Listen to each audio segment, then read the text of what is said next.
गई हैं। ईशा, लंबे समय से ये विवाद देखिए चला आ रहा था और आज ऐतिहासिक फैसला हुआ है। बताया जा रहा है एमओयू भी साइन किए गए हैं। ईशा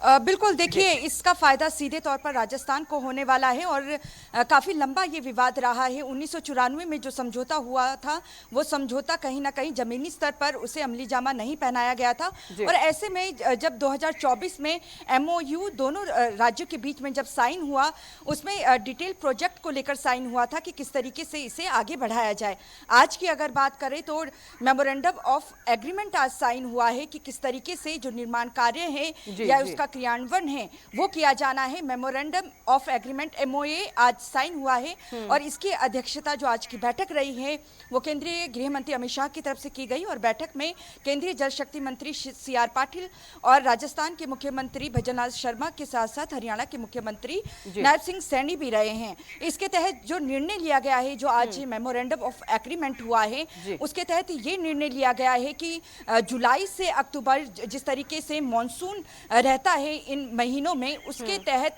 उत्तराखंड और हिमाचल के जो जल ग्रहण क्षेत्र हैं उसका पानी देखिए यमुना में आता है, तो यमुना का जो पानी है वो हथनीकुंड बैराज में एकत्रित होता है। उसके जरिए जो मानसून का अतिरिक्त पानी है वो आगे राजस्थान को पाइपलाइन के जरिए दिया जाएगा। जुलाई से अक्टूबर तक 580 एमसीएम जो पानी है ये 3 पाइपलाइंस के जरिए जो शेखावटी क्षेत्र हैं जिसमें चूरू शिखर आते हैं वहाँ ये पानी पहुँचाया जाएगा। और एक बड़ी जो लंबी लड़ाई है वो राजस्थान की तरफ से लड़ी गई, लेकिन एक समझौता यहाँ पर हुआ है दोनों ही राज्यों के बीच में। और केंद्रीय गृह मंत्री अमित शाह का कहना है कि जिस तरीके से प्रधानमंत्री की एक पहल है कि संवाद से समाधान, उसके तहत ही ये समाधान हो पाया है और कहीं ना कहीं इसका फायदा राजस्थान में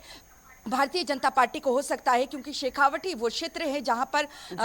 मानसून के समय में बारिश भी बहुत कम होती है और वो इलाका है वहाँ जहां पर पानी बहुत कम, पेयजल की भी हमेशा ही समस्या रहती है। शिखर, चूरू और झुंझुनू ये 3 वो इलाके हैं जो हमेशा ही पानी के लिए माना जाता था कि वो प्रोटेस्ट भी करते थे और विधानसभा और लोकसभा चुनाव में ये मुद्दा भी रहा था, लेकिन अब ये मुद्दा सुलझ गया है। आज एग्रीमेंट पर साइन हो चुका है और इस एग्रीमेंट के तहत मॉनसून का जो अतिरिक्त पानी है वो जुलाई से अक्टूबर का वो 3 पाइपलाइन के जरिए हथनीकुंड बैराज से राजस्थान को भेजा जाएगा और इसमें जुलाई से अक्टूबर का जो पानी है वो 580 एमसीएम है जो 3 पाइपलाइंस के जरिए भेजा जाएगा। और आज की जो बैठक रही है, जो एग्रीमेंट साइन हुआ है उसमें ये तय हुआ है, लेकिन आने वाले समय में जिस तरीके से किसाऊ बांध की अगर बात करें जो कि हिमाचल और उत्तराखंड के बॉर्डर पर जो टोंस नदी है वहां पर है, और लखवार बांध की अगर बात करें जो कि उत्तराखंड के देहरादून में है, वहां पर भी जो अतिरिक्त पानी है उसका पानी भी जब पहुंचेगा यमुना के जरिए हथनीकुंड बैराज में, उसे किस तरीके से आगे राजस्थान को दिया जाए इस पर भी आगे आने वाले दिनों में बातचीत रहेगी। लेकिन आज की अगर बात करें जो 1994 का यमुना जल परियोजना समझौता है उसके तहत जो साइन समझौता तो देखिए हुआ है, हरियाणा और राजस्थान के बीच एमओयू भी साइन किया गया है। 32 साल से पुराना गतिरोध जो है आज खत्म हो गया है। यानी ईशा ये कह सकते हैं कि जो जिस पानी को लेकर हक की बात लगातार राजस्थान कर रहा था, उनके हक का पानी उन्हें अब मिलने लगेगा। और किन किन बिंदुओं को देखते हुए एमओयू साइन किया गया है ईशा? देखिए जो 2024 में दोनों राज्यों के बीच में बैठक हुई थी, दोनों राज्यों के मुख्यमंत्री के बीच में जो बैठक दिल्ली में रही थी जिसमें केंद्रीय जल शक्ति मंत्री सीआर पाटिल भी मौजूद थे, उस दौरान एमओयू में साइन किया गया था और आज एमओए में साइन किया गया है। इसमें जो बिंदु रहे हैं वो यही रहे हैं कि जुलाई और अक्टूबर के बीच में मानसून की जो बारिश रहती है उसमें जो अतिरिक्त पानी हथनीकुंड बैराज में पहुंचता है उसे 3 पाइपलाइंस के जरिए आने वाले समय में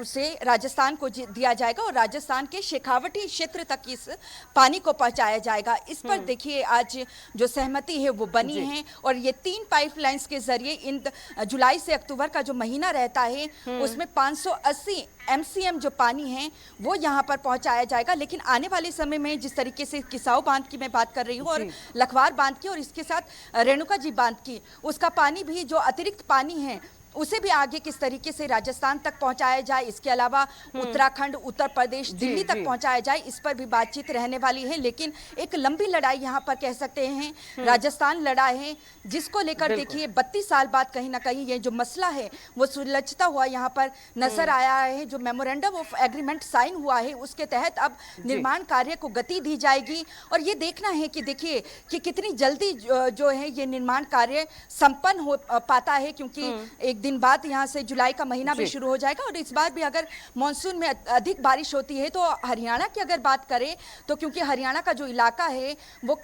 पंजाब से भी सटता है और हिमाचल के बॉर्डर से भी सटा हुआ है। जब वहां पर बाढ़ की स्थिति बनती है हिमाचल में तो कहीं ना कहीं उसका जो अतिरिक्त पानी है वो हरियाणा तक पहुंचता है और हरियाणा के कई ऐसे जिले हैं जो बाढ़ की चपेट में आ जाते हैं और पंजाब का जो अतिरिक्त पानी है बाढ़ का वो भी हरियाणा, क्योंकि बॉर्डर आपस में सटे हुए हैं, वहां तक पहुंचता है, बाढ़ की चपेट में आ जाते हैं। इसलिए इस मसले को ऐसे में ये भी जानकारी सामने आई कि घग्गर नहर के गंदे पानी के उपचार के लिए बाकायदा ट्रीटमेंट प्लांट भी लगाए जाएंगे। बिल्कुल, देखिए आज का जो समझौता रहा है वो कुल मिलाकर जो जुलाई और अक्टूबर के दौरान मॉनसून की जो का जो अतिरिक्त पानी है उसे हथनीकुंड बैराज से आगे राजस्थान तक कैसे पहुंचाया जाए इस पे चर्चा रही है। लेकिन आने वाले समय की अगर बात करें, चाहे वो लखवार बांध हो, किसाऊ बांध हो या हरियाणा का जो घग्गर नदी है उसे किस तरीके से ठीक किया जाए उस पर भी बातचीत रहेगी। लेकिन घग्गर नदी की बात करें, ये भी यमुना नदी में जाकर मिलती है और ये सारा पानी हथनीकुंड बैराज में जाकर मिलता है। तो इन सब ये कोशिश की जा रही है, क्योंकि पंचकुला से होती हुई घग्गर नदी देखिए आगे यमुना में मिलती है और घग्गर नदी जो है वो पीछे हिमाचल से होती हुई आती है। तो वहाँ जो